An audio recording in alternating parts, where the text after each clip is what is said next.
Good morning, guys. Mark Ferrasciv, Protect Dog Training, and Eros. Good boy, Eros. Hopefully the sound is going to be a little better. I've been listening to the sound and playback on it, and I don't like what I'm getting. I don't have a Bluetooth to this. You can't have something that plugs in. I need a Bluetooth. So last night I did a post yesterday and had a couple of you that asked some real good questions. And one of those questions was, why do I not want a pet on top of the head?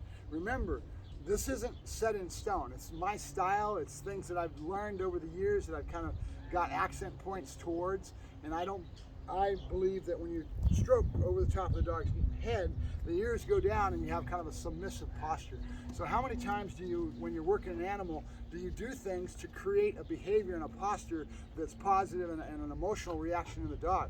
You ever see them get into the bite work where they've got a dog into the bite, it's a puppy, and they're grabbing it behind the head and they're kind of pushing it into the object as he's biting? They're creating possessiveness, right?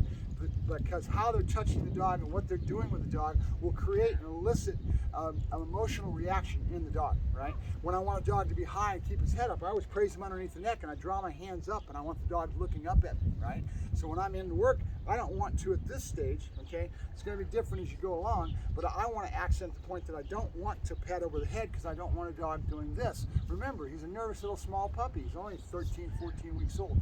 We're starting to develop everything from this point. So we've got objectives and goals. In me, what I do in my style, okay, and I'm not the world's best trainer guy. I have a feeling that a lot of you guys, because of the way that I come off, and I'm pretty assertive and pretty confident with what I do because I've been doing it for so long.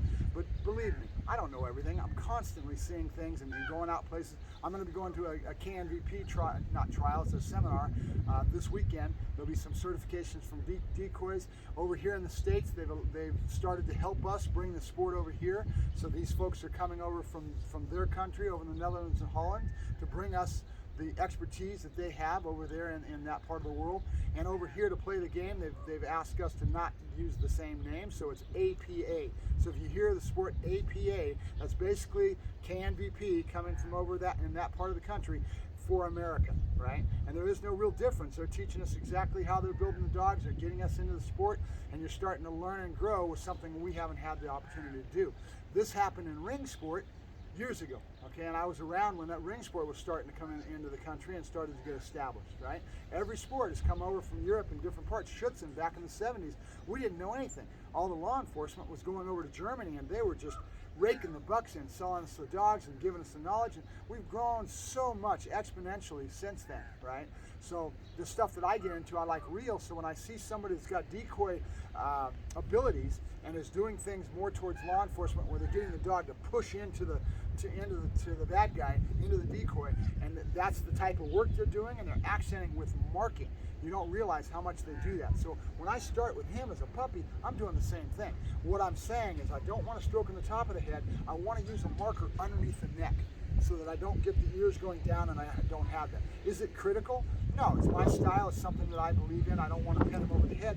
When I'm starting this game right now, okay, we've got a lot of work to do. We've got to get him to strike, to want to bite and hold on, okay? He's only a baby. I'm not going to yank that sack out of his mouth and make it uncomfortable, right?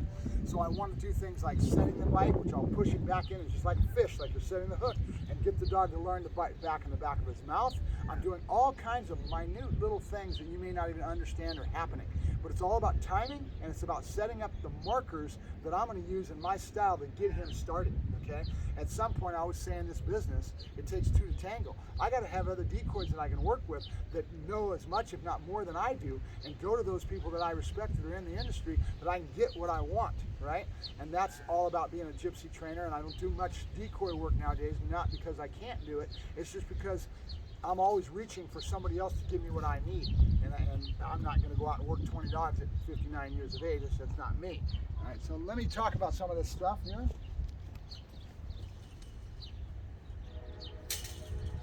And some of the things that is important for a puppy at this stage. One of those things is called equipment bias. Okay? We don't want the dog to get fixated. If I start him on a sack, which is what I'm going to do, and I get him working on the sack, I want to branch into other tug toys and other things with textures and feel that he can learn to have in his mouth and get that high fuzzy feeling from as we go along, so he has no equipment bias. I've got one here with a linen, nice small, right? And I'm gonna start progressing as I get him into the bite work and start getting him working and set that bite and teach him all the fundamentals. It all comes from me as play and pray, because where is he gonna have the most confidence? With me, right? And so when you got a puppy, if you know how to do some of the stuff and you do a good job, good boy, good, yay, good boy. He is actually pulling back with some force today. Good, good boy. Oh, that's good, good, good. Let's see if I can work him the way he's acting. It's perfect. Good boy, good, yeah, good boy, good, yeah, good boy, good, yay, good boy, good. Good. Now you notice him pulling, okay? I've been talking about a dog pushing in law enforcement. That's where we're going. We got to get him started first. We got to get him striking. We got to get him wanting to commit himself to the bite and learning to hang on. And then as he develops, we can start getting into some more of that advanced work, right? So I care about a few things. I want him striking real heavy. I want him coming towards my chest when he does. So I always take it away. Again, that's my style, right? I always make him come to it. There's an old saying in Schutzen. You ever go to a Schutzen seminar, you'll have a decoy be sitting there talking to people, and he'll say, I've heard it 1,000 times, the rabbit never jumps into the dog's mouth, okay? The prey is always trying to escape the dog that's chasing after him, right? The rabbit just doesn't turn around and say, oh, here I am, and jump into the dog's mouth, right? So we always keep the prey moving away from the dog, get him going after it.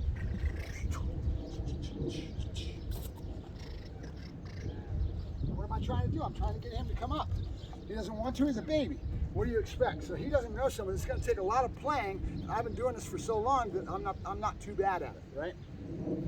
I've always got more to learn. So my big objective now is to get that all started. Why I don't praise him over the head is because I don't want the ears down, and I want to mark the behavior underneath his neck. So right away you'll hear me saying, good, and right away I go to the neck. I give him the support, I kind of bounce him around so he starts building some confidence, all right? And the marker is me saying good and right up underneath the neck. And I'll do that within timing when he's at the right spot in his bite, and I'll do the right development as far as the pressure on his mouth, pulling away just enough that makes him want to do it more. I don't want to make it discomfort. I don't want to have no negatives, right? It's all got to be positive. The dog always wins. Ah, good boy, good. Notice right away I come out from underneath the neck. Good, good. Ah, good boy, good. Good boy, good. And then you notice when I do this, a lot of you guys are advanced. Good dog, good. I hold it a little bit off to the side. We're trying to get the dog to do what's called countering, which means to open his mouth and dig in deeper. And it's a very natural instinct because you know what you're doing as a decoy. So there's a lot of guys out there that do all this work and they never talk and tell you what they're trying to do and what they're trying to achieve. So just keep that in mind. And what was the other one? Somebody else had another comment. Do I start marking behavior with puppies when they're young? When do you just start marking behaviors? I'm marking behaviors. I'm teaching the dog vocabulary. I'm marking with my voice tone and doing things, saying good when I say good, no markers when he gets corrected. All these are being done right from day one. It's just a natural instinct, okay? If you do that when your communication, you're setting up your communication baseboard, as long as you're consistent, 2 and 2 always adds up to 4, the dog will learn, right?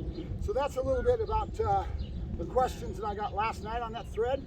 And if you notice, he's already doing a lot better today, even one day. And when I get off this video, I'll put in some concentration and get this set, and I'll make it short and sweet and leave the dog always wanting more. That's the big key. A lot of people want to get the dog chasing a ball, and they go out there and throw the ball, and the dog gets tired, and you leave the dog in the last place you leave him in his head is a negative. In other words, bored or flat, and he wants to just go over and lay down. If you leave the dog there, that's where you've left it, and that's what you're creating, right? Leave the dog always wanting more. Just short and sweet, tease him a little bit, take it away, put the ball away. See what I mean? Same with this, right? Tease, tease, tease, take it away, put it away. And that time level can grow with time, but in the beginning we want to create a lot of excitement, a lot of enthusiasm for this game and create this whole thing so it gives us more to work on. It's nothing more than layer upon layer upon layer upon layer of behaviors as you build the dog. Usually when I get the dog like this to the point where I want to take him out with other decoys, he's already doing a lot of the basic fundamentals. He should be grabbing pretty but he's going to be affected by all of a sudden now it's a new person, right? This is confidence. So the decoy that I'm working with has to know how to work with puppies. I don't go out and take my puppies out to just anybody. I've got certain key people that I trust, that are very giving, that I can trust are going to do a good job, and they're not out there stroking their egos. They care about the animal, and that's something I always look for. A decoy, a trainer that cares about the animal is a godsend, right? That's a gold mine, okay? And so that's what I look for. So, all right, enough of that chatter. I thank you very much, Mark Ferrasciv, ProTech Dog Training, signing off. Have a good day, guys.